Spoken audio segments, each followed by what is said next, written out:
Oke, kita kembali ke halaman link setelah tadi kontak kita buat. Nah, di sini ada nama link yang akan kita hubungkan yaitu kontak.html sesuai dengan nama yang kita save tadi.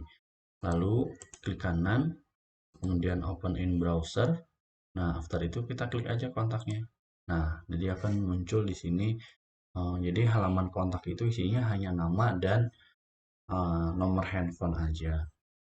Nah, selanjutnya kita akan membuat contoh link internal.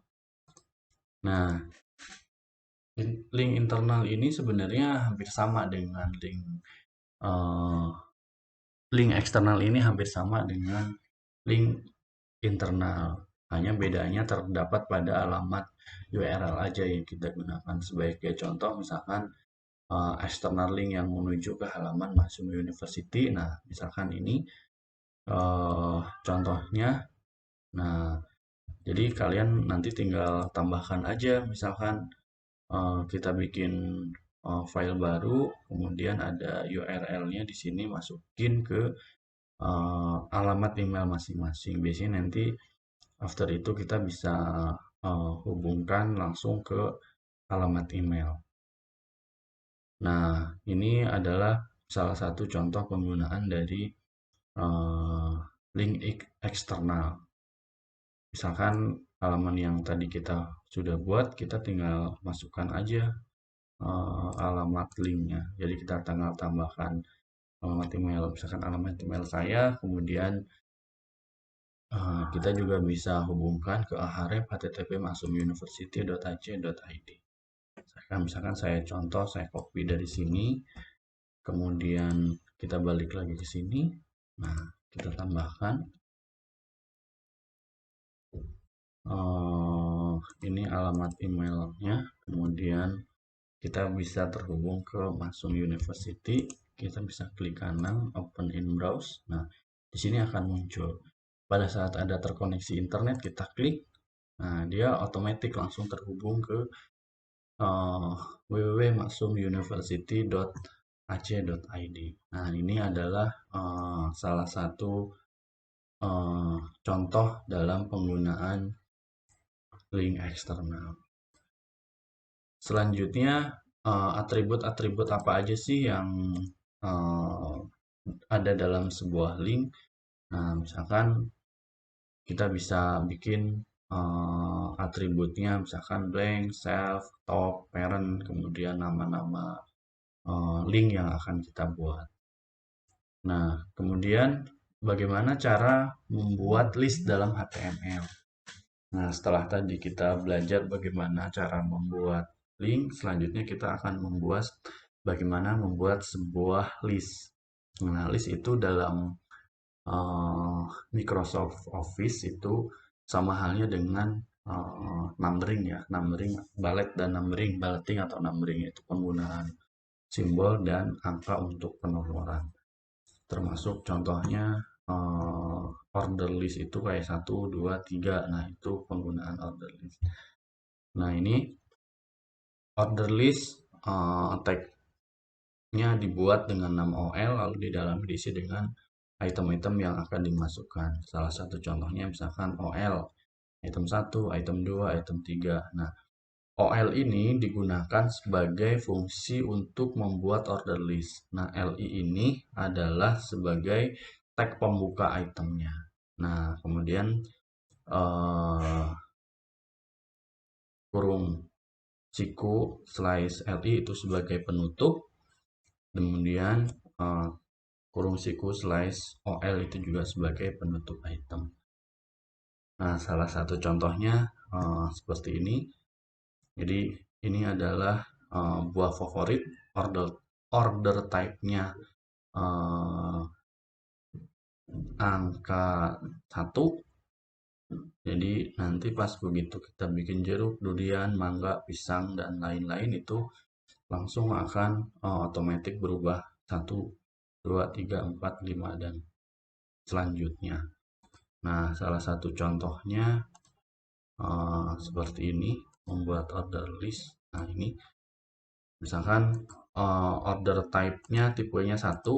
Nah, kemudian jeruk, kita bikin jeruk itu ada beberapa macam, kita bikin juga order type di dalam jeruknya, ada jeruk nipis, ada jeruk sunkist. Kemudian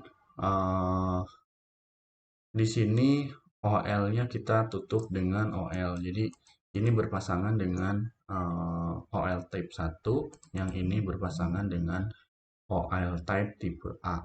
Nah, kalau misalkan kita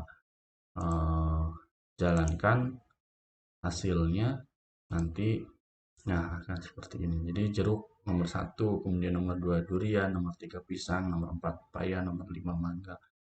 Nah, kemudian jeruk sunkist tadi order type-nya dari jeruk sendiri ada jeruk nipis dan jeruk sunkist. Jadi ada order list A, B, dan C. Nah, itu penggunaan dari order list. Nah, lalu bagaimana kalau misalkan kita mau menggunakan huruf seperti A, B, C, D, E ataupun 1, 2, 3 ya. Sama halnya dengan tadi, kita tinggal rubah aja OL tipenya mau A, mau B, mau I misalkan, atau mau 1 untuk angka Romawi dan seterusnya. Nah, ini penggunaannya seperti ini. Nah, salah satu contohnya adalah ini ada order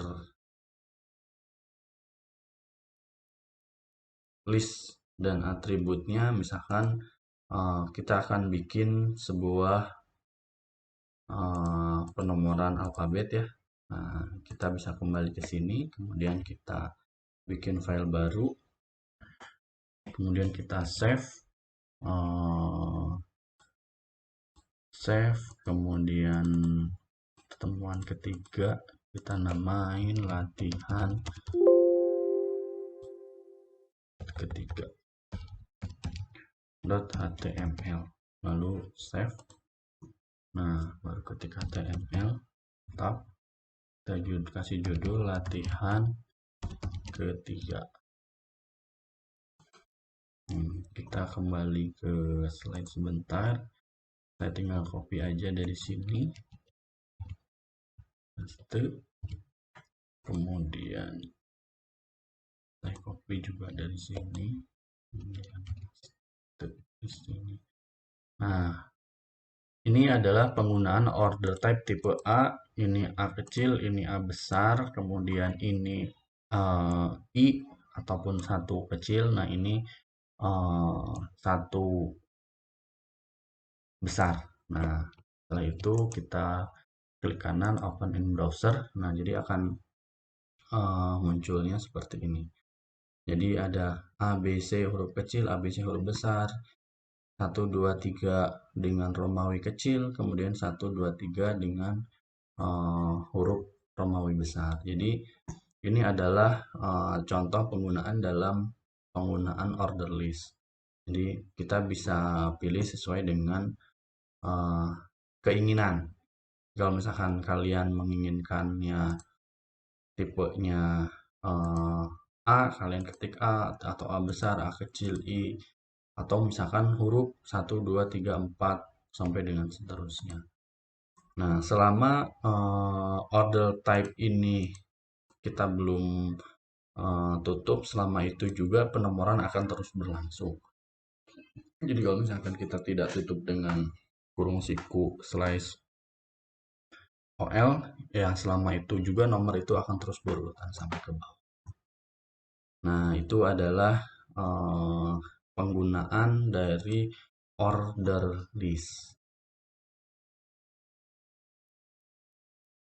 Oke, kalian bisa coba bagaimana menggunakan order list.